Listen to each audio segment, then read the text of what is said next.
Dislocating the Arab future from the grip of the political bankruptcy and moral morass in the Arab world might appear remote and relegated to the domain of quixotic dreams. But does it need to be that way? As communities are unsettled, resistances triggered, a chorus of voices fired up, waves of bodies set in motion for justice, and a range of emotions roused even when they no longer have an appetite, can the continued onslaught on reality not also reinvigorate political thought?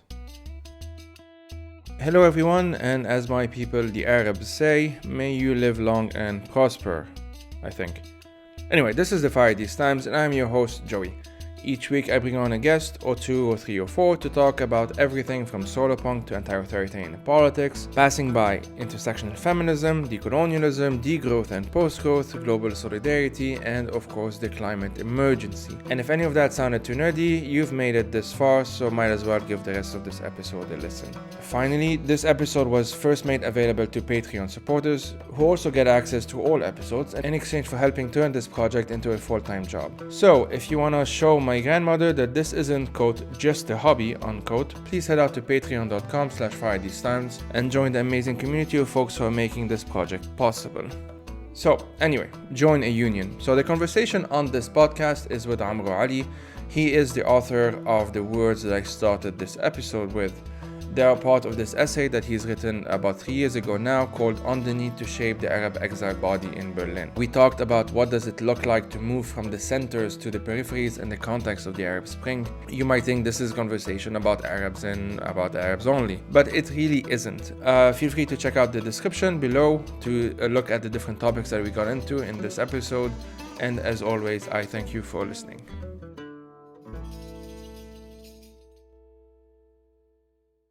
Hello, I'm Amro Ali. I'm based between Egypt and Germany, and I'm a lecturer in sociology at the American University in Cairo, and I'm a postdoc fellow at the Freie Universität in Berlin. And I research on matters related to exile, the Mediterranean world, the Arab world, and political philosophy. We'll be primarily talking about an essay that you wrote in 2019, I think. And so the title of the essay is On the Need to Shape the Arab Body, the Arab Exile Body in Berlin. So let's just start from the start, as I always do. So what is the essay about? Like, why is there this need, and why Berlin? I guess you could say it came out of a crisis that I was experiencing around me.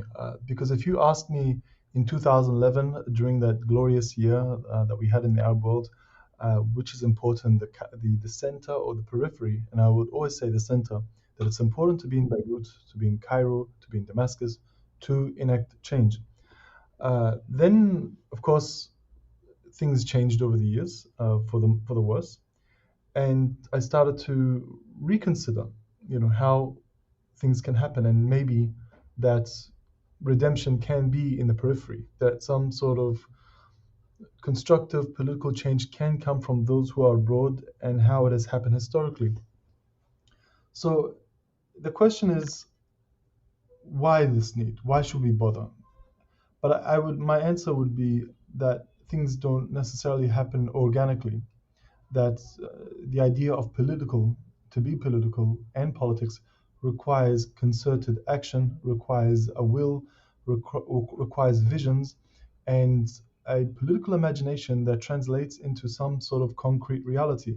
And this requires some sort of discussion and consensus and capacity building. This is not safe to do in the Arab world anymore, and we should be under no illusion that will happen.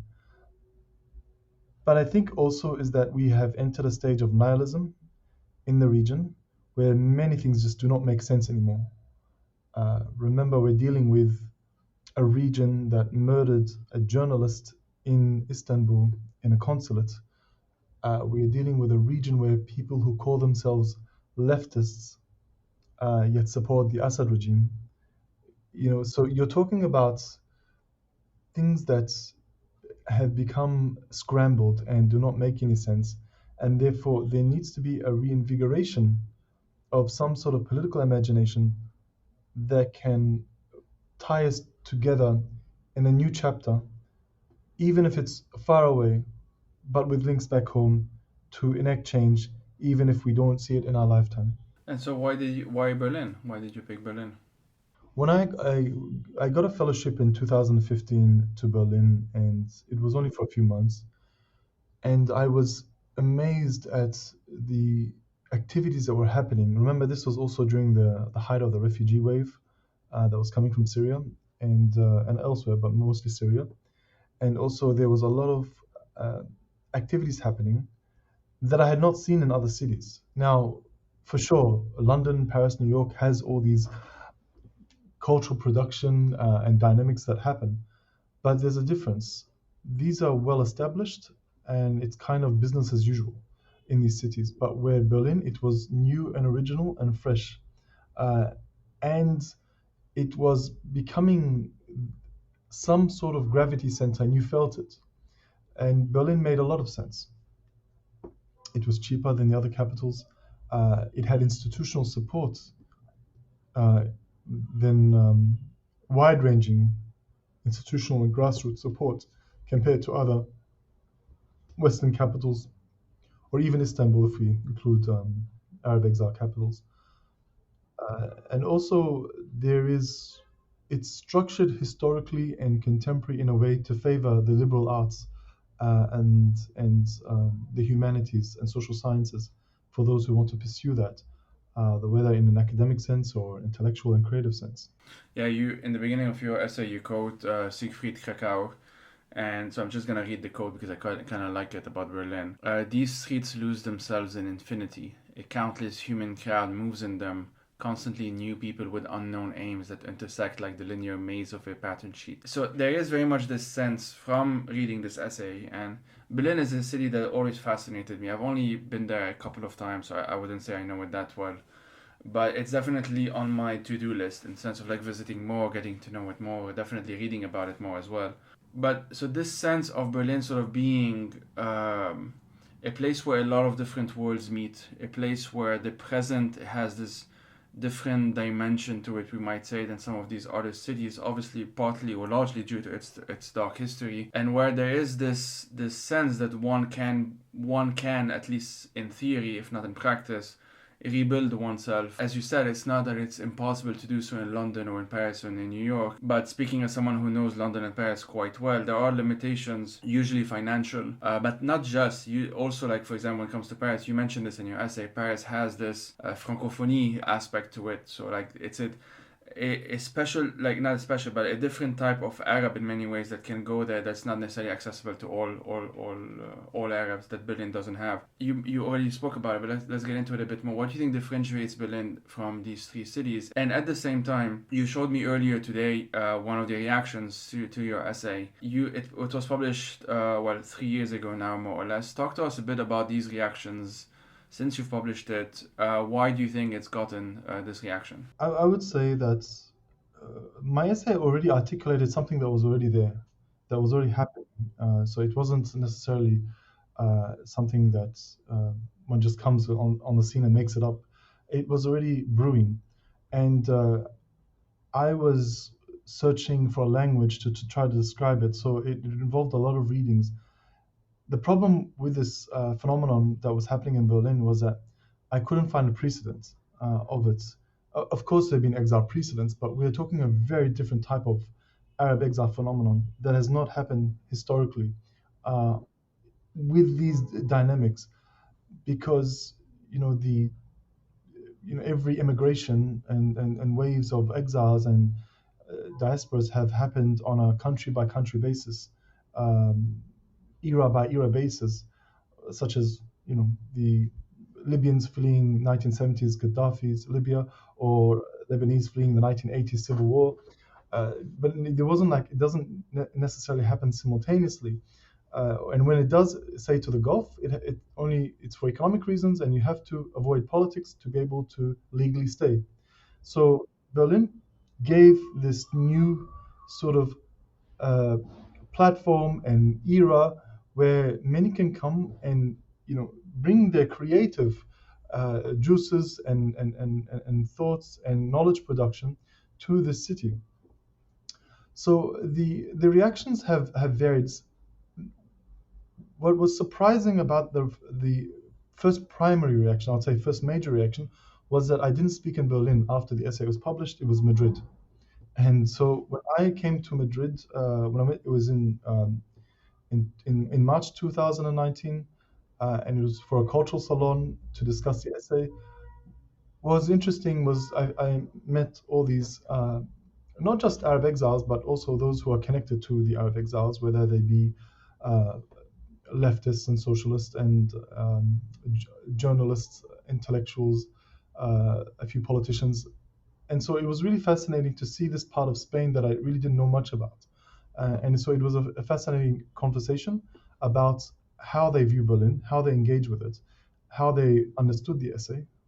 And I was impressed. I was really impressed because uh, what was interesting about those in Madrid and Barcelona is that they went to Berlin for specific events, and they came back to Spain with this image of Berlin being like this huge dynamic happening, and they forget the other side of Berlin where people have to pay their rent, they face racism, there's all these other things. But I think it was actually a good thing that they came with this picture that inspired them at least to do their own activities.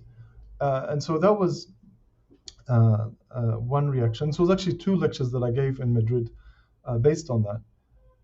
So I started to engage with Spain and understand it differently than the Spain that I thought I knew before. But the essay changed dynamics in my relationship and the audiences in Spain.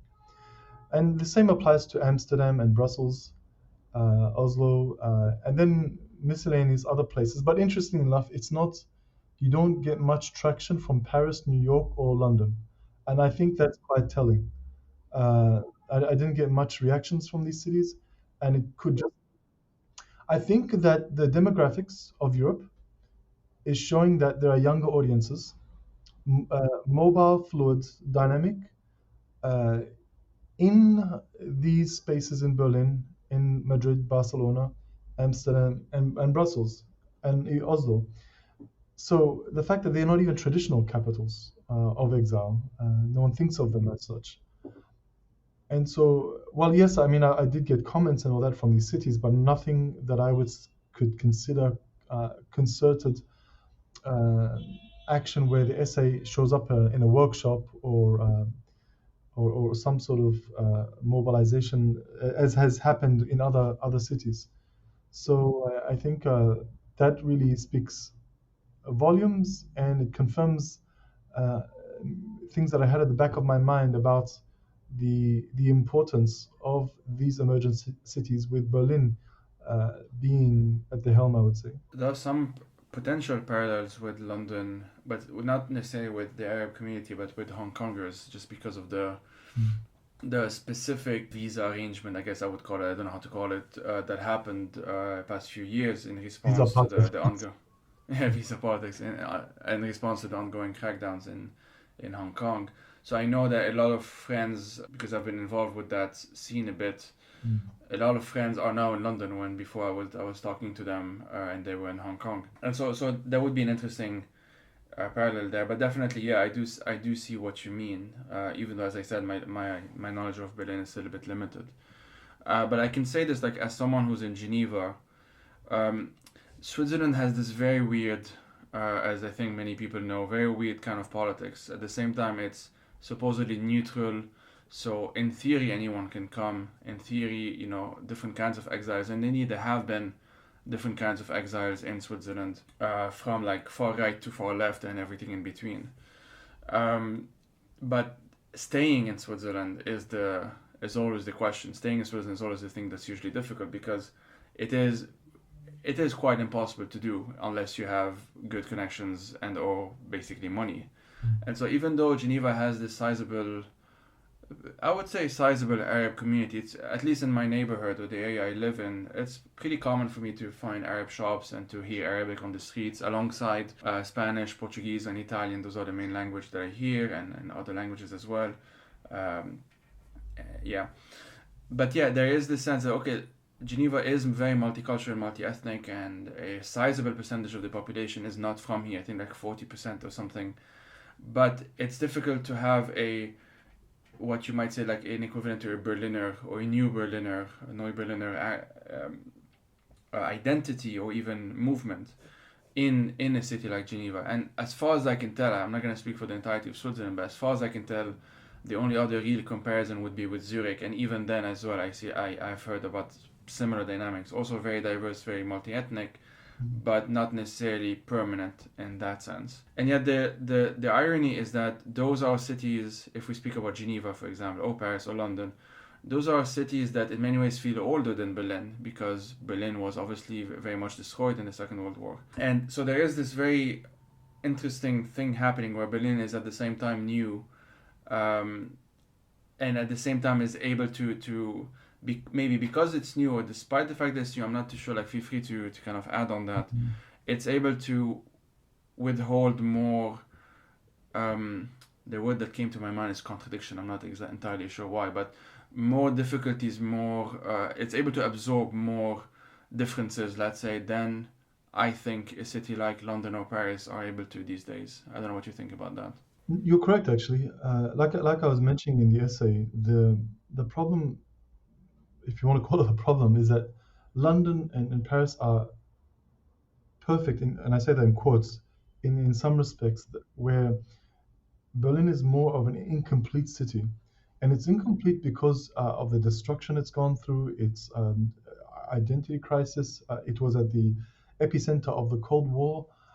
It has gone through very dark times and very good times. The You can't have all that happen and not turn out to be a city that's, how could you say, like it's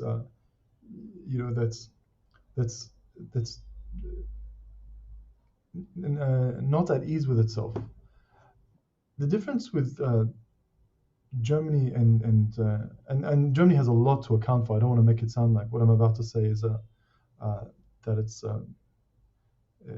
it's only a good thing, but Germany has had a conversation about its past, and it does that better than many other Western countries. It still has a long way to go, for sure. We can agree to that, but it still has that issues where it attempts to reconcile with its past, even if it produces a neurosis and you know uh, you know mislabeling and targeting of Palestinians and so forth. But still, that conversation happens where in France and the UK, it's still a struggle to get them to recognize their colonial pasts and the crimes they did. Where Germany seems to be at a slightly more mature level in this aspect. Uh, and also, it's a post-war phenomenon where West Germany has attempted to rebrand itself and export its soft power, where if it had to avoid military as a way of brandishing itself, it would have to focus on culture and push uh, its face through the Goethe Institute around the world and offer scholarships, which is nothing new, by the way, today. I mean, Germany gives out more scholarships, I think, relative to many other countries in Europe. But this has been happening for a while. And it was something that happened between the East Germany, the GDR, and West Germany as a way to gain international legitimacy. This part has not changed, I would say, much. It's something that it still does a lot. And specifically when it comes to Arabs, you do talk quite a bit about that, like how due to a specific history, due to a specific configuration of history, I would say, the Germans, and here I'm putting it in quotation, broadly speaking, are not viewed in the same way by many Arabs as the Brits or the French or the Americans, for that matter, obviously. That's not to say, obviously, that they haven't committed crimes, which would be quite ironic to say. Obviously, they have, but there is something very specific about, yeah, as you said, like, well, it doesn't have this colonial past in the same way, although it does, but not towards the Arabs. Yeah. What do you think that sort of says, like, how? Because I read this and I got the impression, at least in the back of my mind, that yes, this is true, but is this a good thing? Not that you were saying that this is a good thing, Yeah. but what is it about that configuration? For those who don't know, can you sort of explain it?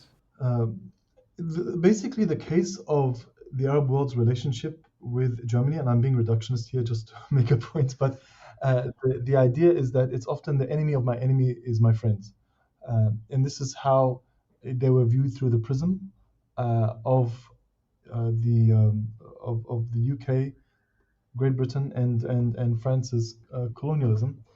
And also, Germany was a very young country. Remember that they just showed up on the scene in the 1870s, uh, and they started building up relations with the rest of the world. So, if you are someone like the Kaiser Wilhelm II doing a tour of the Middle East in 1899, you don't have colonial baggage. It's difficult to hate someone like that, especially when he's juxtapositioning himself as the other, the different to Great Britain and France, and also spending on culture and museums and heritage preservation, and in one case praising Saladin, praising Salahuddin, and you know he was actually responsible for making him, Kaiser was responsible for making him a political symbol, where before that he was not seen as a political symbol within the Arab world. But the speech was very powerful, and it even made the Ottoman authorities take note of Saladin's appeal. Um, so it's and then during World War One, you had the Ottomans sided with Germany, so it gave it a sort of a holy flavor that Germany is not as cannot be as bad as France and the UK. And Germany's crimes in the at the turn of the 20th century were taking place in Namibia and southern Southwest Africa, so away from the Arab world. The other matter is that when we get to World War II, or we get to the 1930s, the Nazi regime starts manipulating the divisions in the Arab world and trying to, even to the point of censoring parts of or downplaying parts of Mein Kampf for Arab audiences that was also anti-Arab in any case. The but it, and so these were all not ideological reasons; they were geostrategic reasons that were taking place. And when Rommel comes to North Africa uh, with his Africa Corps, he was not he was more pragmatic than ideological. So we don't see the same sort of brutality in North Africa as we do in Europe. So all these matters, and then the final straw was the creation and the recognition of Israel, which Germany does, of course, and financially support. But also, there was this reluctant view that Germany was doing this out of guilt, but they were not. You don't see the same amount of anger that you might notice against Great Britain and the US and France in other situations. Yeah, it's something that I've been trying to think about as well, but I think this honestly explains it. I've been also I kind of along those same lines. Another odd or not another relationship that we might say that today this is a present thing that Germany has with the Arab world is that we saw recently with all the critiques and criticism that we can muster about the Koblenz trial, and I'm not a lawyer, but I am aware that there are some disagreements, but we can put that aside for now. I'll try and do an episode on it specifically eventually, but at least symbolically. So for those who don't know, I'll just briefly describe it as it's been called the world's first criminal trial against members of the Assad regime for crimes against humanity, and it's taking place in Germany, as I said. I will link to a Der Spiegel article by Han al-Hitami and Christoph Reuter in the description. And I would also recommend there's a very good podcast called Branch 251, which is named after a notorious branch of the Syrian security apparatus. So people, it's in English, so people who are listening to this can check that out if they want. It kind of goes into it in detail. So, but symbolically, at the very least, now there is on paper, like now it's a legal fact that some version of accountability could be possible in Germany when it comes to the Arab world in ways that, as of now, is virtually impossible in the Arab world. Not just in Syria, obviously in Syria it's completely impossible, but in general throughout the Arab world it's unheard of, or at least it's very uncommon. What were sort of your reflections to, not maybe specifically the trial, but this notion that, I'm just curious because while rereading your essay some weeks ago in the Koblenz trial in the news again, I did get the sense that there was some kind of link between what you were saying about Berlin and what many Syrian exiles, for example, were celebrating. Celebrating this about the Koblenz trial and so on. So I was curious about your thoughts on that. I mean, I have many thoughts about that. I think I would say the Syrian activist Wafa Mustafa, who is a friend and a very powerful voice within the exotic community in Berlin, put it beautifully when she said about the first trial, when she said that uh, he is getting justice, which we sought for in Syria, and he's getting it now. The justice that he deprived others of. I'm paraphrasing. The justice that he was depriving citizens in Syria of, he's actually receiving it in his favor. Because if it was the other way around, where he was on the receiving end in Syria, he would not be getting injustice. It would be the end of him. And so I think this really captures something really fundamental, because one of the questions that I really ponder upon is the amount of refugees, amount of Syrians who have left Syria, and all this for what? I mean, all this for Assad and his family to hold on to power. I mean, is that really worth it? We're talking about another type of evil here. We're talking about some prolonged evil that goes beyond banality and beyond the idea of radical evil. This obsession with power, this obsession with burning the whole country down, or not minding that the whole country burns down, just so you can keep the status quo going. So the trial, really symbolic in a way, is that it shows that the immunity that the despots and their supporters and their henchmen in their world can get away with, it's no longer that easy anymore. I'm not saying they're all going to be arrested tomorrow. I don't know what's going to happen, but the precedent it sets is very powerful and startling, especially when they consider having to travel for work-related reasons or non-work related reasons. Yeah, and also on the, especially as I said, there's a legal aspect to this that can be debated elsewhere, but symbolically, it is also literally the first time in 11 years since the Arab Spring started and in Syria and since March 2011 that we have seen any kind of I forgot who said this. Wafa is also a good friend. I had her on the podcast a couple of years ago, but I don't think she's the one who said this. Someone else said this. Like, it was almost like the fact that he was sitting there at court with other Syrians, exiles and refugees symbolically around him, especially outside of the court. It's almost like it took him down to their level, essentially. Like, now they were equals. That he was facing the same kind of justice, the same kind of accountability that in Syria is so impossible. It's almost cruel to talk about it. Like, it's so, any kind of accountability is dangerous in Syria for the Assad regime. The Assad regime sort of understood this a long time ago, clearly. And so yeah, this is what I guess I would emphasize on that. And the fact that it is happening in Germany, I suppose would, and a few years after the big wave, as you mentioned, in 2015, I would imagine, kind of reinforce this notion that there's something different about Germany that we've seen with the UK and France is simply not the same.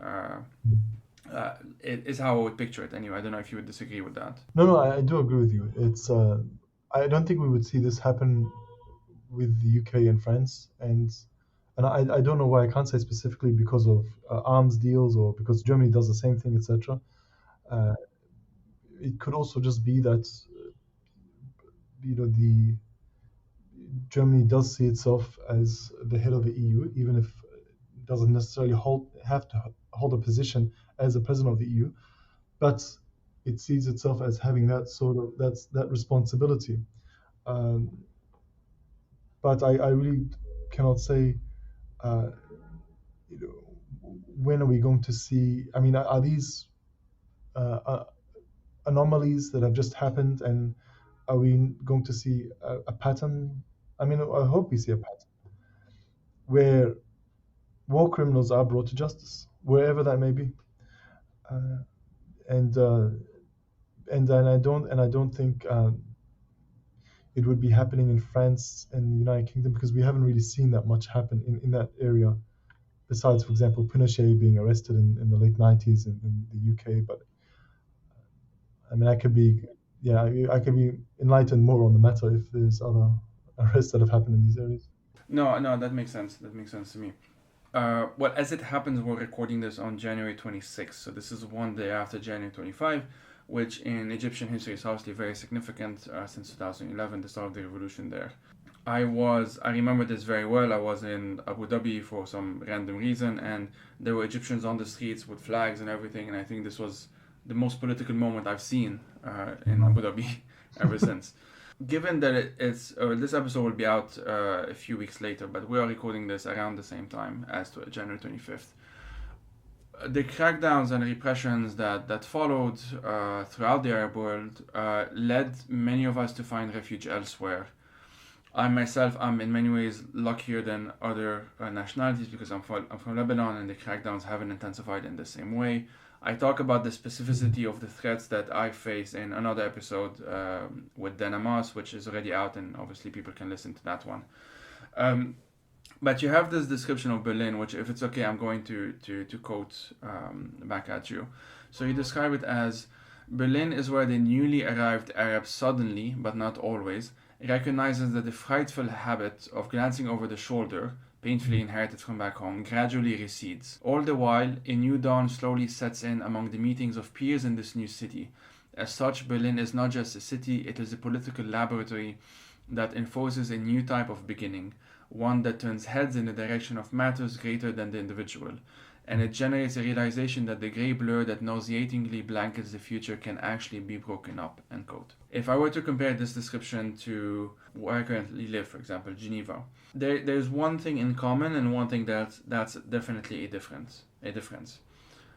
So the thing in common is that I've also felt in the past couple of years this habit of being, you describe it as a frightful habit of glancing over the shoulder. For me, the way I would picture it is being hyper alert all the time. Like I still am, it's not completely gone, but I used to be significantly on hyper alert mode at all times. I would be very up to date with what's happening back in Lebanon, as well as to a lesser extent elsewhere in the region. But at the same time, I would also be very aware of what's happening in the UK, in France, in Germany, like as much as is humanly possible, obviously, with this instinctual feeling, you might say, or knowledge, or that I needed to know as much as possible because that was the best protection. This was a way of protecting myself. I had to be hyper aware and hyper knowledgeable, which has its pros and cons. But so this is something that I have been seeing in the past couple of years in Geneva, that despite the pandemic, as it happens, we moved specifically to this address the very week, actually the day of the explosion in Beirut. So in 2020, August 2020. So very much like Geneva has been this city that's often described as boring by a lot of people, but I realized that it's what I needed. I needed a city that was boring, where quote unquote nothing was happening.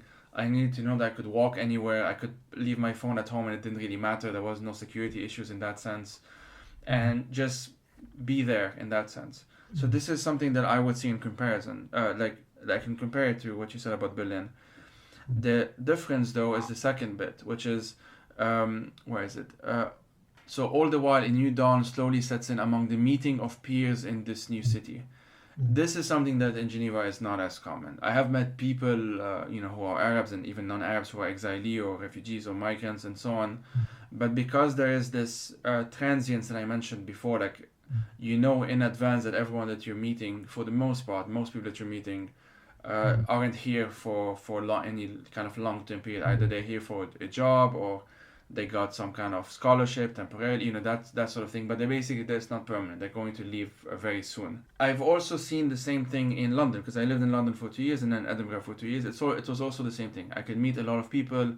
I saw a lot of diversity, especially London more than Edinburgh as well, of course, but still. And there were these long established communities, so I could see that there was a potential of meeting, as you say, peers, a meeting of peers in this city, which for me was new at the time. But for political reasons, visa-related reasons, and so on, I knew that those second generation, third generation Arab, British Arabs, etc., and so on, were there from a previous wave. Like this wasn't the same wave as mine. I didn't even know it was a wave back then, but what ended up becoming a wave.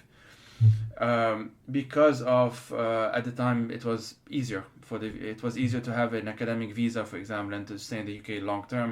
That's why there were so many academics of different backgrounds who are in their 50s and 60s, 40s, 50s, 60s and above in the UK compared to 30s and 20s, which is becoming more and more difficult, and obviously younger even more so.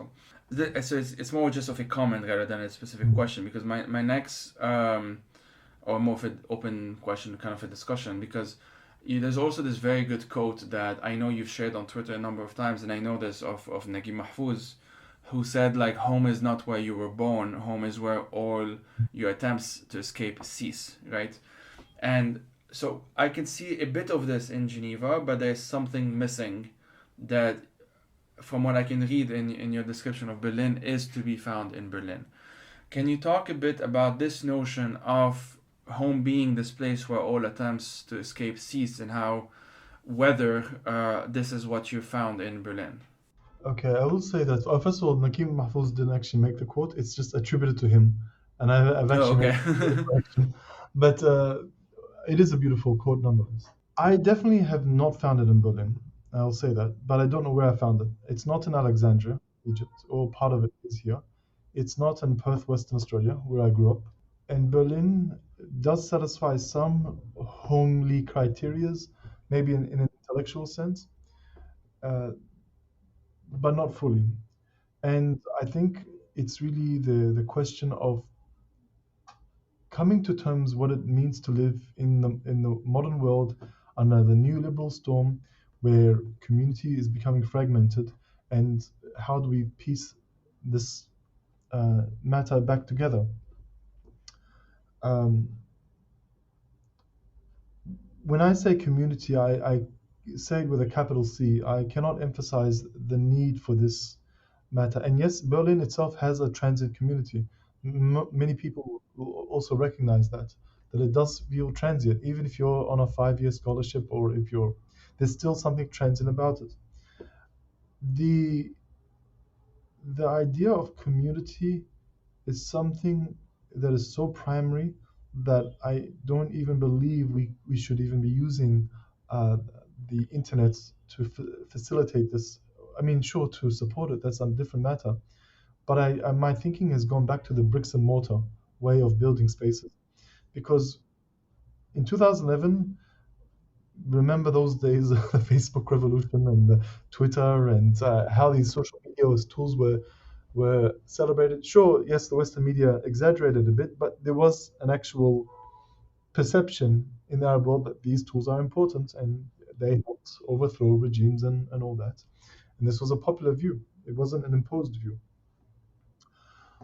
But also, what happens is that when you become overly reliant on this, even before the pandemic just worsened it.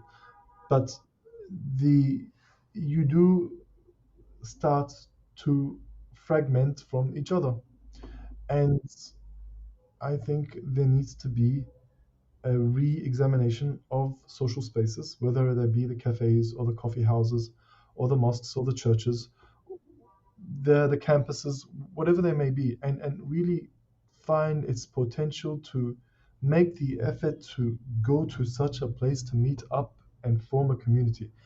It doesn't automatically happen like that, but the idea is that there are many, uh, you can say, lonely hearts in every household, and people are looking for some sort of uh, solidarity and love. And I mean this. I say these terms in the wider sense of the word. And I don't believe coping mechanisms can only. I mean, sure, you can find them amongst as an individual, but only to a point. And then you need to branch out and find the we.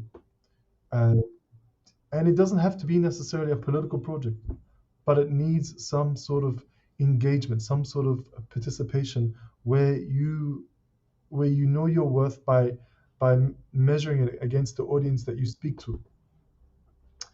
And we have many such exiles like that across Europe. Uh, and sure, you can feel like Mahmoud Darwish, the Palestinian poet, said you can feel like you can be an exile in your bedroom. It doesn't, in your own homeland. That's very common.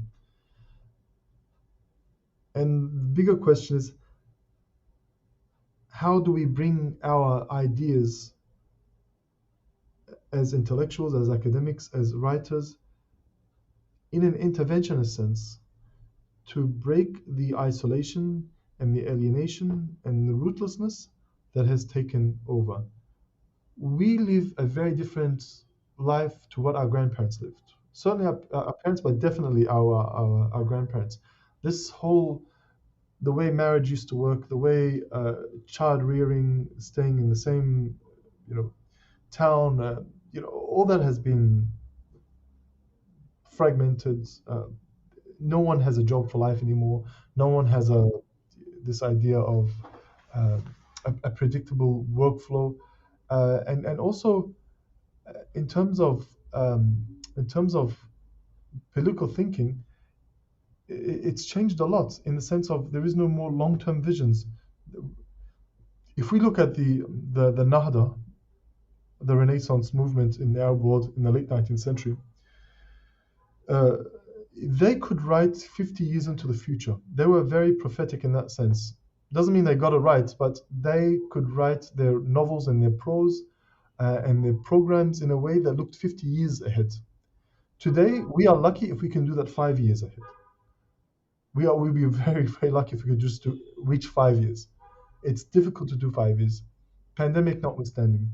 Yeah, and part of my what I love things that I do get into this podcast is this need for futurism, this need for actually by the time this episode comes out, there's going to be an episode with Nat Muller, which would be out, who's this curator who curates Palestinian art and other kinds of art, and what her thesis, we talked about her thesis because it was very much on retrofuturism, as she calls it, like this tendency in many Arab works of art specifically to try and re-examine the past in the hope of having a different kind of future. So there is this kinds of things happening, but very much so, and I see this in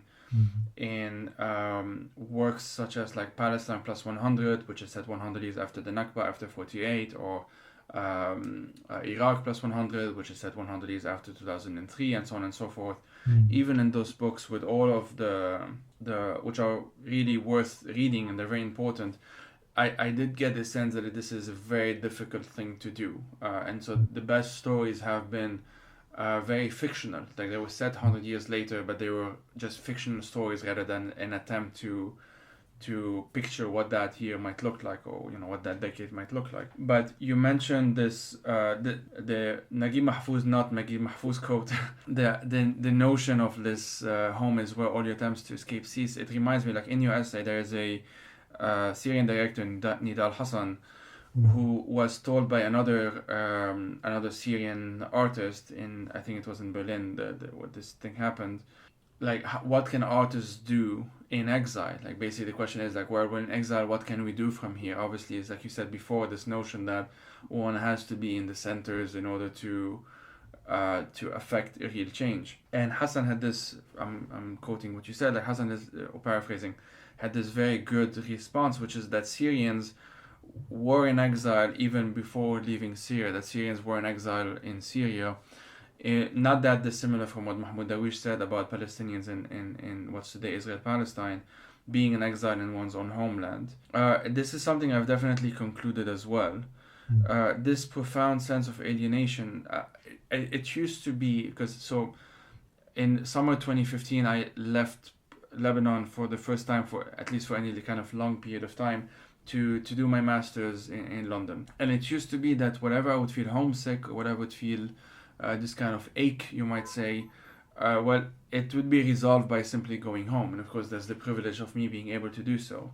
So I would simply go back every Like I would go back, I think 4 or 5 times a year at one point. So every like 3 months or so. So there wasn't any very long period of time. In fact, now as we're talking, this is the longest I've ever been outside of Lebanon. It's going to be 2 years. And but that kind of what I was saying is that this waves, you might say, this backs and forth from the UK to Lebanon, the UK to Lebanon, Lebanon to UK, back and forth and so on. And then coming here, early 2020, that process, which is a 5 year process more or less between 2015 and 2020, whenever I would go back, there would be something, I don't know how to describe it, like an extra heaviness. There's something that I would get used, and I describe it, I have a very, very visual mind. So I would describe it as, I was speaking to Hamid Sidno, I think he's the lead singer of Mashra Layla, for those who don't know, a Lebanese band. I was saying how almost obsessed I was when I was in London about benches, just like public benches. And I felt really in love with there's a thing in the UK which I actually quite like of like cemeteries being also parks at the same time. So there was one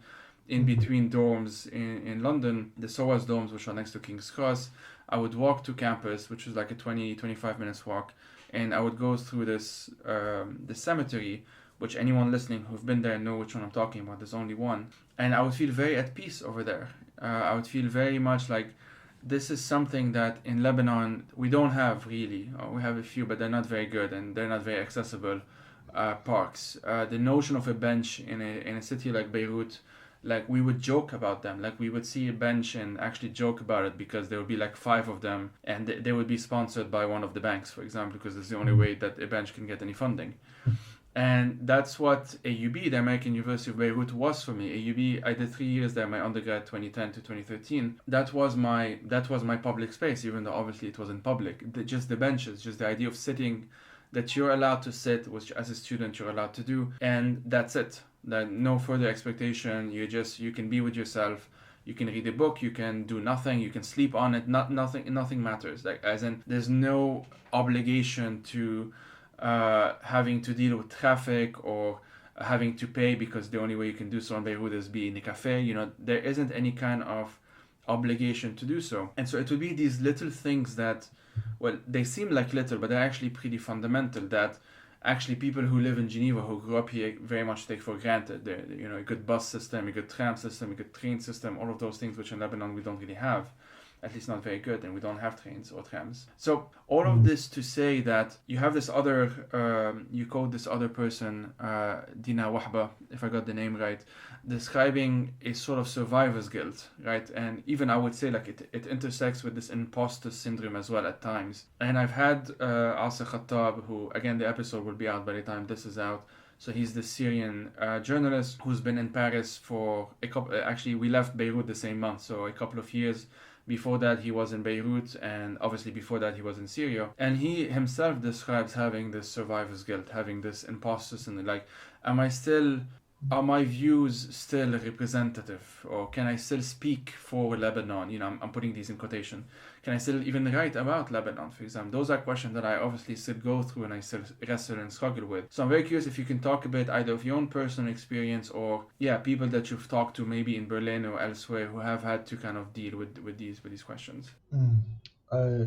You really raised up a lot of fascinating points, I have to say, Joey. And it's actually interesting that you bring up the bench because I literally have the same problem with the idea of benches. And to give you an example, actually, it takes place in Alexandria at the mall where there was an old woman at the information desk of the mall. So this mall, by the way, it's like a long stretch where there are stores alongside, and you can't, so it's not like a round, so it's like a long stretch. And I overheard the conversation where the woman was asking, where did the benches go within the mall? She wants to sit down, she wants to take a rest. And I asked, I intervened and I asked the worker, I asked, where are they actually? She needs to sit down. He goes, well, they've been removed. But why? And then he says to her, well, you could sit in a cafe. And she goes, but I don't want to sit in a cafe. And it really made sense. Then he said to her, well, if you want to sit for free, then there's a food court, but the food court is at the end of the mall. She wants to take respite. And then he uses the example of teenagers who abuse it and sit, etc. But I'm like, that's why you have security and you can tell them to go like you always do. I don't understand, why are there no benches?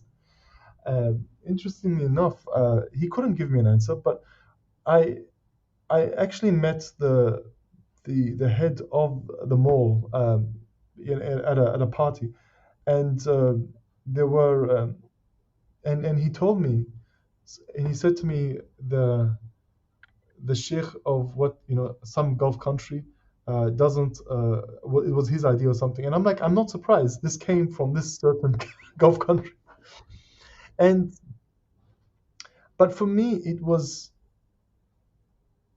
telling because often the the bigger changes start with the smaller changes.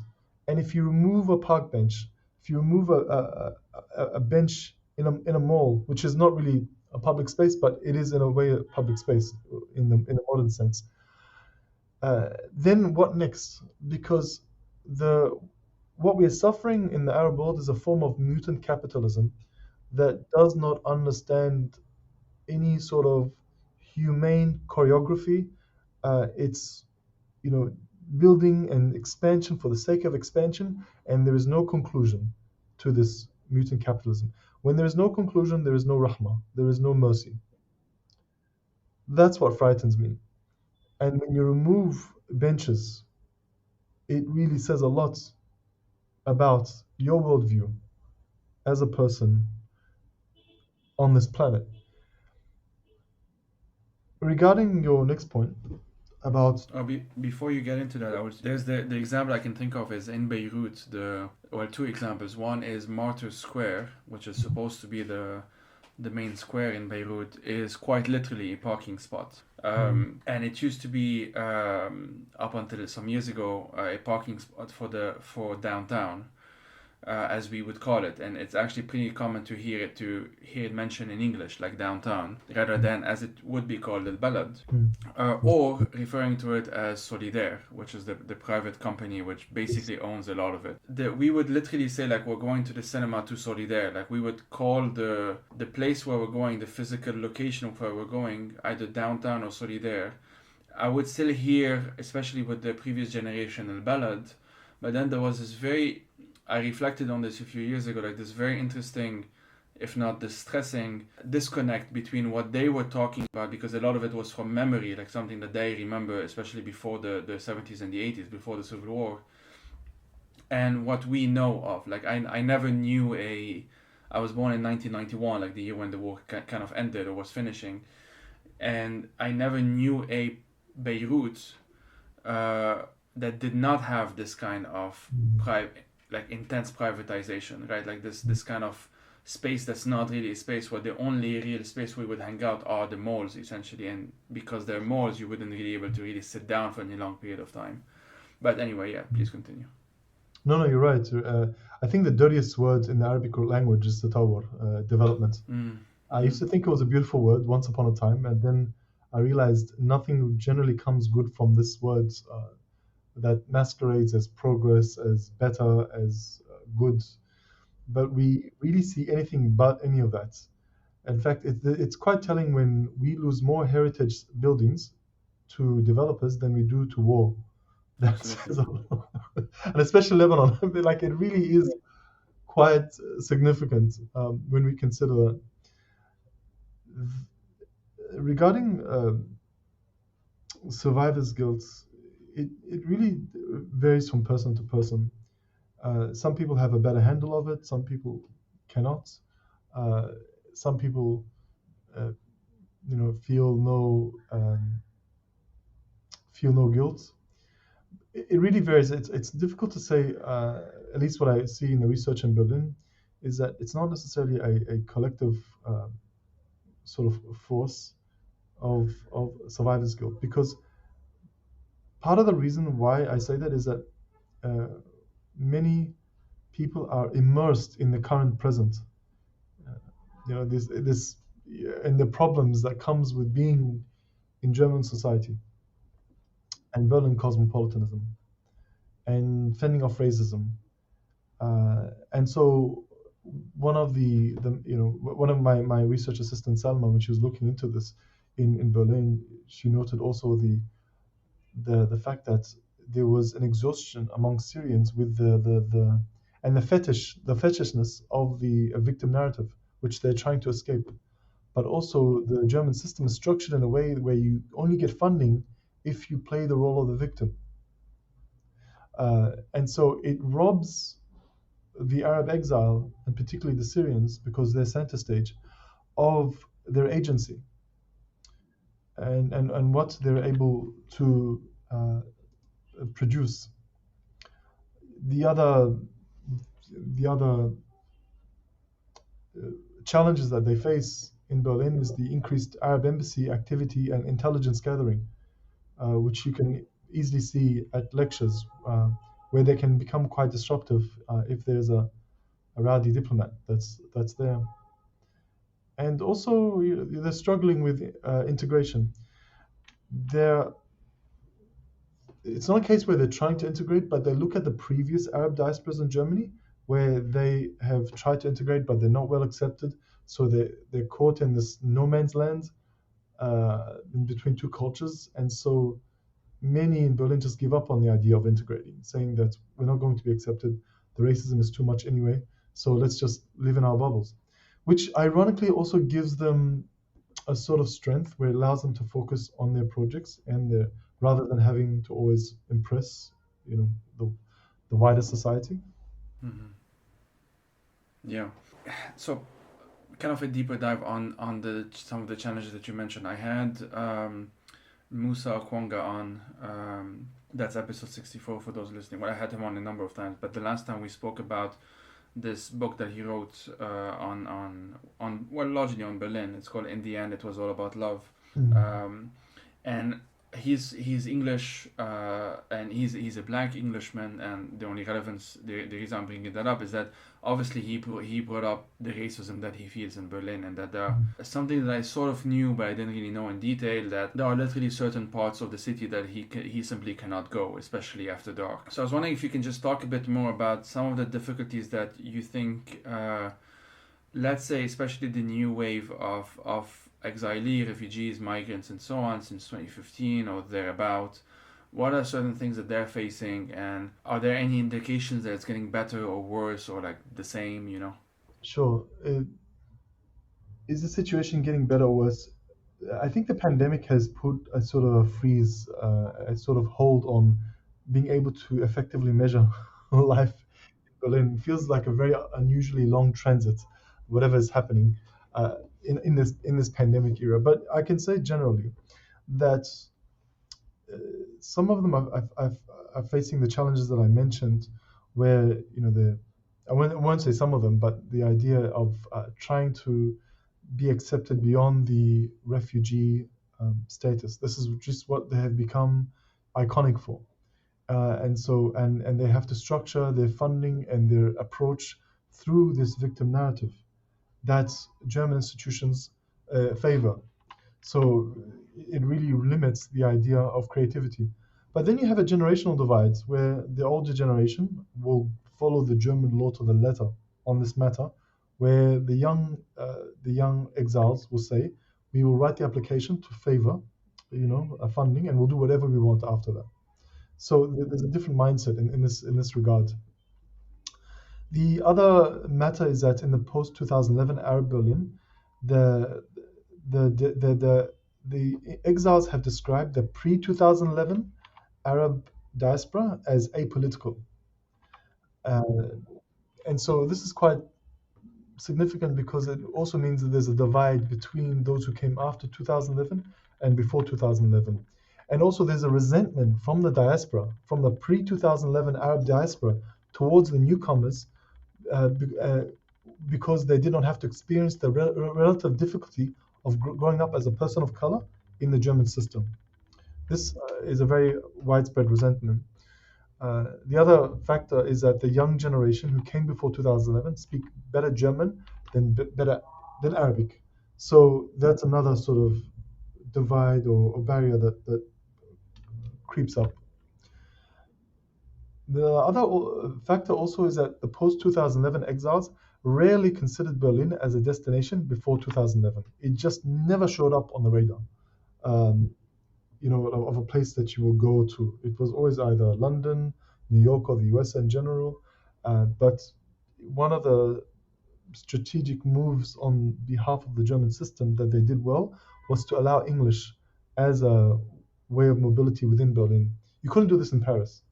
I can't imagine the French authorities allowing English as a as a way to you. I mean, you can correct me if I'm wrong, but as a way to move and as a way of social mobility relative to Berlin. I mean, Yeah, no, there's been some changes on that in like past few years from what I know. But yeah, generally speaking, it's just it's not realistic if you do not know French that to think that you would be able to stay in Paris long enough. I think that's a fair assessment. yeah. And I would also just add one more point is that uh, there's something really fundamental happening as well in the context of Berlin, but I would say in Europe. Many are meeting other Arabs for the first time in Europe. It's not happening in the Arab world. So for the first time, I met other Arab Spring thinkers and activists. It took place in Copenhagen in September 2011 for me. This was phenomenal. It didn't happen in Cairo or it didn't happen in Alexandria or Tunis. It's happening in European cities. Berlin just being more concentrated and well exposed. So I think No, that it's says a lot. Hmm? Yeah, no, this is the same that happened to me in 2015 in London. I had met some Syrians and Palestinians, for example, at the AUB, but not that many. It wasn't on that scale. And certainly not like Egyptians, Libyans, Yemenis, other nationalities. It's in London, and crucially because of Lebanon specific politics, the Syrians and Palestinians that I met in London were my legal equal. Because in Lebanon, obviously, you have all of those hierarchies of citizenship and non-citizen and refugees and migrants and whatnot. Exactly. Yeah. Kafala. So kafala, exactly. So there was this very, very distinct. There was a difference. There was really a difference that even in Lebanon, despite my best intentions, there would be this power dynamic that definitely limits, especially from the perspective of an activist, with some exceptions. But generally speaking, this would be the case.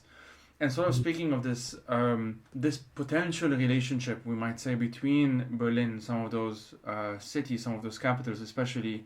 Well, you wrote this in 2019, so you were talking that you were mentioning how this Arab Berlin, as you call it, would need to build a reciprocal relationship with Arab cities beyond the institutional level. So you mentioned how there is this institutional level, which we know of. Currently, and you mentioned the two candidates most receptive to new ideas are Tunis and Beirut. Now, obviously, since then, Beirut's been facing a lot of difficulties, so maybe one day it could be again. But what did you mean by, at least theoretically, like the need to have I guess I could describe it as more of an organic connection between a city like Berlin and a city like Tunis, for example, a city like Beirut, or other examples as well. I could definitely see uh, schools of thoughts emerging in Berlin, or ideational movements, or some sort of philosophy, and being shifted to Beirut or Tunis. Maybe Tunis is a bit of a difficulty at the moment, but certainly Beirut, because true Beirut is a powder keg, but it doesn't. It still has a lot of gaps of freedom and mobility that we don't see in most Arab cities of North Africa and the Middle East. So the question is, if successful uh, intellectual ventures were to happen in Berlin, uh, and if we were to follow historical patterns of how they return back to the homeland or the region, and could they have some sort of force? I could see this happening in Beirut. If you asked me many years ago, I would have said Cairo straight away.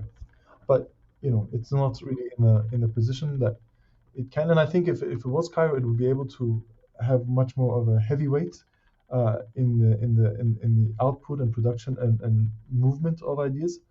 That this is not happening anytime soon.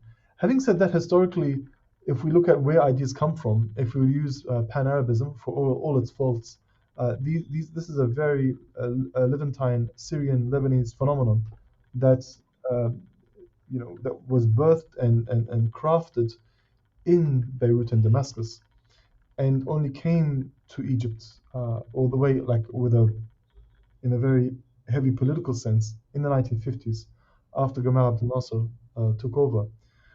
But it was always brewing in that part of the world, in the Levant, compared to other parts of the region.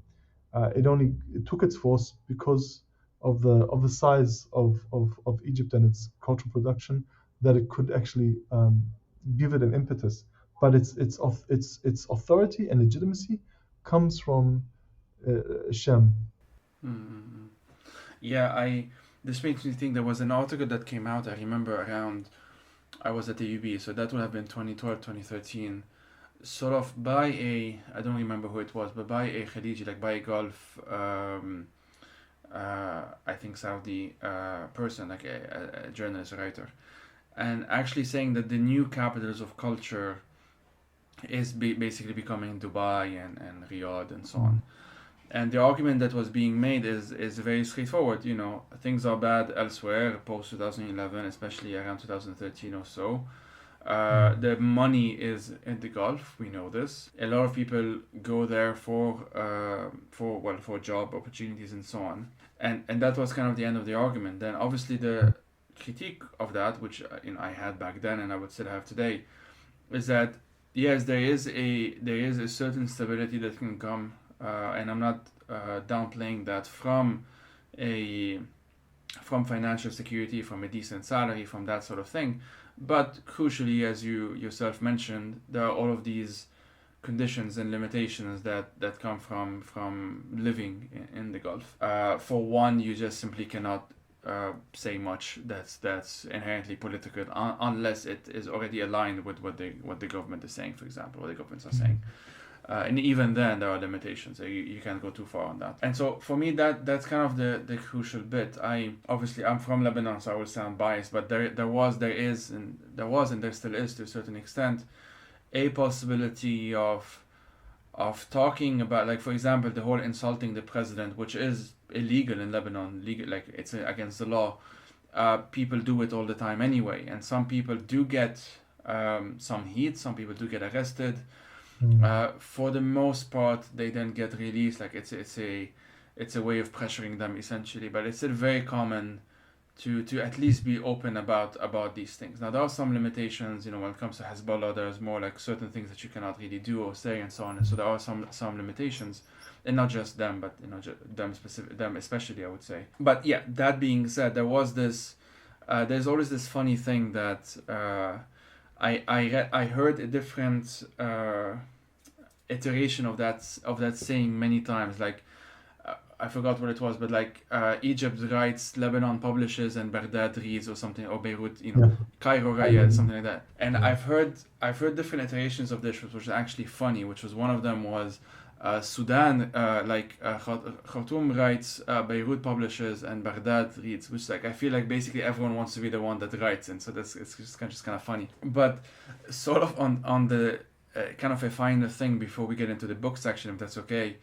Yeah. One thing that I have a particular interest in, which is languages and the politics of languages. That was my master's. My master's was on the politics of Yiddish and Hebrew specifically. And the episode before this one, actually, literally the episode before this one, I touched a bit about that. We are having this conversation in English. Of course, we can have it in Arabic. But it is common to have these conversations in English. I would imagine that in different contexts, in different settings, we might hear kind of similar conversations in German or in French, especially, maybe in Turkish as well these days. And I would suspect to a lesser extent, but also to some extent in Spanish and other languages. What do you think is sort of, and I say this because I've asked this question a number of times. I've had, for example, Salim Haddad on, who is a Lebanese, Palestinian, etc., Iraqi as well, author, who wrote this beautiful novel called Guapa, and he wrote it in English. And I remember I asked him that question because he went on BBC Arabic, and so of course they spoke in Arabic. And she asked him, like the host asked him, like, why did you write it in Arabic? Don't you feel that something was lost? And his response was, yes, of course, something is lost, but well, he's simply more comfortable in English. And I would say that as far as the written word is concerned, when I speak, I'm okay with both. But when it comes to writing, because my higher education, I should say, has been in in English, like AUB, then University of London, and now, Edinburgh, and then now Zurich is also in English. I'm doing it. It's how I'm able to form my ideas. I'm able to express myself in a certain way, better than French actually. And French is one of my two native languages because this is my higher the language of my higher education. So, what are your sort of thoughts on this in terms of, can one be, for example, let me put it that way, can one be an Arab exile? Can we build an Arab exile body without Arabic, or does it only have to be through Arabic? I'm also going to be biased, and I'll have to say this is a very important question, and I don't think a Yeah, day ever passes without me thinking about it. I'm also comfortable in English, but also it's because of my third culture kid upbringing, particularly in Australia. I love the Arabic language, and I wish I would use it, in such situations, which I do, by the way. But I think we take use or we latch onto the English language for a few reasons, and we cannot delude ourselves as well. First of all, it is more safer to speak in English than Arabic. Most people who have disappeared have often used Arabic as a form of communication. Maybe this is conscious or unconscious, but it's a reality. How many times when we've written articles and when an Arabic publisher asked us to translate it to Arabic, and I've had to refuse. Uh, I've done the same as well. Yeah. Although the audience that would benefit the most would be an Arabic speaking audience, but the price is too high to pay. The other factor is that it is, at this point in history, a universal language that we have to work with because the the delivery and the output would be limited with any other languages, even if it was French. The other factor also, I would say, is that it's like a black Tunisian on Twitter. What she said was quite powerful when she said that when someone criticized her for using English to discuss racism and to discuss racism in Tunisia uh, and everything related to that. She says that English has just become more developed in this area of anti-racist discourse because of the civil rights movement and all these matters and um, critical theory and anti-colonialism. There's just much more developed in that area where you can use it where Arabic hasn't had that luxury, because often uh, not only has it not had the luxury to develop an anti-racist discourse, there's just a default position that you find in the Arabic-speaking world where they'll say there's no racism. So that's just like, or they'll mention Bilal or something, like this. There's just this strange form of inability to engage with something so serious, but it's often you know, denied and said that بيحصل في الغرب. This happens in the West, and so we're not able to even get to stage one of this discussion.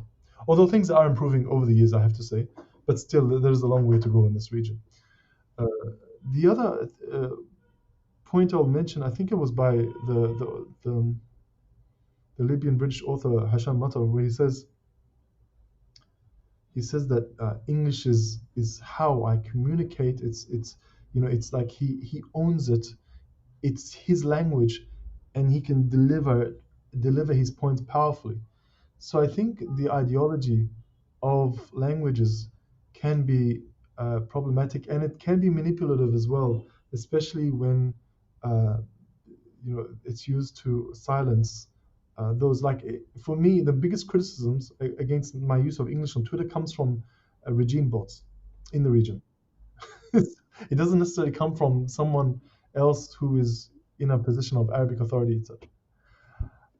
Uh, and finally, I'm actually facing this dilemma because I'm moving to Morocco, in a few months, and I've been advised to learn French, and I find this really crazy. I would never tell someone coming to Egypt to learn English.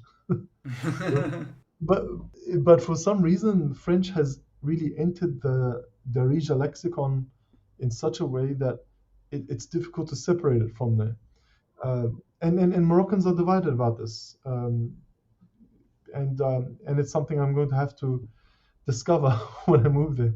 Yeah, I always tell this to people like when this is asked that the vast majority of people in Lebanon, which again is sort of a best case scenario as of now in terms of repression, when they were arrested because usually out of two reasons. One, they said something direct, so they mentioned a president by name or like that sort of. Even Lebanon has this. I don't know if it's a law, but it's definitely a practice where you're not allowed to actually insult other heads of states as well. Mm. Um, Now, obviously, the way it's applied is very different. Like if you insult the Israeli prime minister, the Lebanese don't care. But if you insult the Saudi king, which happened a number of times, that's when you can get in trouble. And then the second thing is that it will be done in Arabic. It will be like a video on Instagram of someone directly insulting the president. It will be a tweet directly mentioning Nasrallah or the president. Whatever. It will be something always on those lines where if you're just writing something, you have the in English especially, you do have a sort of distance. And I think we do underestimate, and I appreciate that you mentioned this because I've definitely wrestled with that question. I would say now I'm a bit more at ease with it than I was a few years ago because I was in Beirut and I was writing in English. I did sometimes write in Arabic, and French as well, but for the most part I wrote in English for various reasons. Kind of the jobs I was getting required me to write in English, or that sort of thing. But it also became those two things that you mentioned. One, it was safer, either whether this is rational or not. I don't think it matters. It was like you kind of learn this by doing it. You see what works and what doesn't work. You see that something gets a violent reaction and something doesn't in the same way. As you said, even in terms of online activity, even when it comes to Twitter, for the most part, I don't get the same kind of bots and attacks when I write in English as I do when I used to tweet in Arabic, which I haven't done in a while now. So it's something that I'm still wrestling with, and I wish there was an ideal situation where everything I say can have an Arabic translation without the repercussions, or if I can just do so in Arabic as well, I wouldn't have those other limitations of, well, my audience is just a fraction of it because I don't have the institutional resources or support or whatnot, or those other stuff that we've mentioned. So it's something that I would just say kind of like as a concluding thing, that it is something that is very much of an open question, and I appreciate people who treat it as an open question rather than this is how things should be, and if you don't speak only in Arabic all the time, you're no longer a good Arab, or whatever. I feel like that's a very reductive way of thinking of things, as if the Arabs during the Ottoman Empire who would communicate in Turkish with other people as if they were no longer Arab, for example. There's a very reductive way of looking at this, unfortunately, and it's still there. So we'll leave it at that on that sense. Yeah. Unless you have anything else you wanted to add before I sort of we get into the book section, we'll just get into the book section directly. Up to you. Yeah, no, I was just going to say the points you raised are brilliant, and I think the politics of language will be something that will be with us every day. And I think it's not like out of spite that we speak English, or we speak, it's just the situation has in a way forced us into these spaces and into these positions to speak that. And it's not just us. I mean, even Germans have to realize eventually that they have to speak English when they want to engage with the world. That it becomes actually a drawback to stick to only German. So it's not just an Arab world phenomenon, for example. In Yeah. fact, yeah. No, sorry, continue. And in Morocco, there was an article I think that came out in the New York Times, or was it the Atlantic, where they had, people are learning English as a form of resistance against the French because they found the French language is imperialistic, etc. And so English is like an escape out of that. It's strange that they have to go for a European language, but I get the idea, how they're trying to make that shift and so forth. But also career-wise and social mobility, it makes sense to latch onto the English language. But I think it's an important topic. But I feel that there's a time for speaking Arabic. Like for me, it's when I give public lectures in Egypt. I will I'll use Arabic for some lectures and English for other lectures. And there's an advantage of using Arabic here is that I'm much more careful. There's more, it's difficult to sort of censor me, or I'm more hyper aware. And if someone had any doubts, they can ask me a question and I can answer it in front of a live audience. When you write in Arabic, it's published. That's it. It could be open to any interpretation. Whereas when you have a human face to a human face, it's more manageable. It's more um, uh, relatively a bit more safer uh, compared to the writing aspect. And once again, we have to deal with the mess that colonialism has left us, and the whole baggage that comes with it. You know, the in this region with identity and religions and regions and country and citizenship and flags and football teams and mobility and cosmopolitanism. Like there is a lot to consume, and we pick our language depending on the time of day in the audience. Yeah, I'm reminded of a I forgot who it was, but I believe an African American writer. She said something along the lines of like English is the language of our oppressors, but I needed to communicate with you. It's something very something along those lines. I'm paraphrasing, and this is something not a lot of people know. But even in Lebanon, because of obviously the French legacy, um, I have seen this. Like when I went to AUB, which again is the American University of Beirut, for those who don't know, there was a sense that because I was a Frenchie, quote unquote, as they used to call it, and I cannot roll my R's, which is a stereotypically French thing. I was perceived as somehow more middle class or more even upper class than some other people who were speaking in English, and so there was this very kind of funny but also odd situation where English became the language of the people, and within the very bubble context that is the American University of Beirut. And so there is just that. I would see like student protests against tuition hikes, against very local issues like in Beirut, Save Beirut Heritage, or others, ending the kafala system. And of course, you will have a lot of Arabic, but it wouldn't be uncommon to also see signs in English or even chants. Well, chants not as much. There is this very interesting thing of like, well, the writing can be in English, but when we speak, it's in Arabic. And there's this very interesting dynamic that happens, which I would hopefully like to explore more one day. But in any case, that that being said, what are sort of to kind of wrap up? What are sort of three books that you would recommend to our listeners, and why those three? Okay, so starting off, I would recommend City of Exiles, Berlin from the Outside In, by the Australian author Stuart Braun. So actually, when I saw his book in a cafe, it was displayed in a cafe, that sort of enabled me to link it to the idea of the Arab exiles. So he gives more of a historical brushstroke of history of Berlin, of the exiles that have included everyone from the Russians to Spaniards, different types of exiles and why they make it exile, why Berlin is receptive to exiles relative compared to other cities. So he explored it nicely, and he gave it, and it's a very easy read, I would say, as well. And I'm actually grateful for that book. It's actually very, I think, a very, it stands the test of time with what is happening in Berlin and how we can treat Berlin as a social and political laboratory to create new beginnings and new civic initiatives. The next one I would say is The Representations of the Intellectual by Edward Said. This one's a very nice one, and I've always really wanted to know what is the role of intellectuals in, well, he is obviously the 20th century, but where we fit in as in these patterns of the different types of intellectuals and their responsibility to the public welfare. So it's a very excellent book that he gave in based on a series of lectures that he gave in 1993. And finally, the third book I would say is Exile, Statelessness, and Migration: Playing Chess with History, from Hannah Arendt to Isaiah Berlin. So this one is written by Sela Bahabib.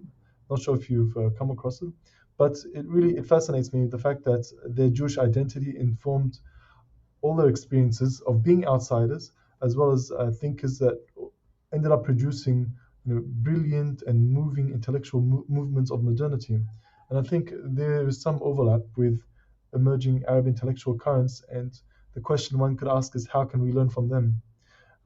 It's actually quite funny because uh, there was a there was a Jewish intellectual in Berlin who approached me 2 years ago after reading the essay and told me how the essay basically inspired his work with Jewish leftist activism in Berlin. And I told him, you don't need to thank me. I stole most of my ideas from Jews anyway. I just repackaged it and gave it back to you. This is perfect because, as I said, the episode just before this one, Cindy Milstein, we spoke about Jewish radicalism and Jewish diasporism especially.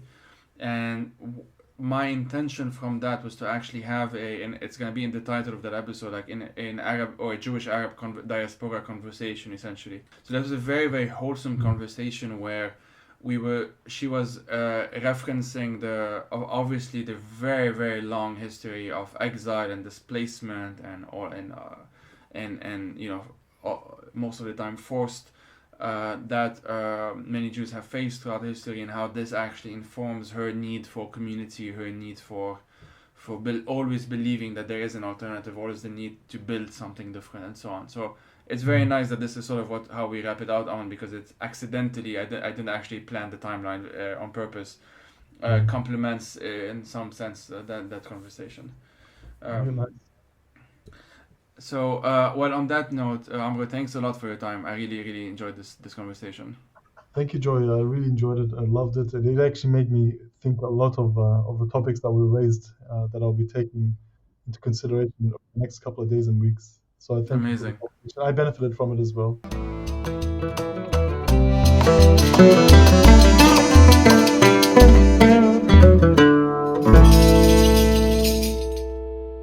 The Freie Times is hosted by myself, Joey Ayoub. I am also its producer, researcher, writer, and sound editor. If you want to help turn this project into a full-time job, please head out to patreon.com/FreiDiesTimes to support it. These episodes are part of a bigger project which includes resources, a newsletter, and eventually YouTube video essays as well. As always, thank you for listening and take care.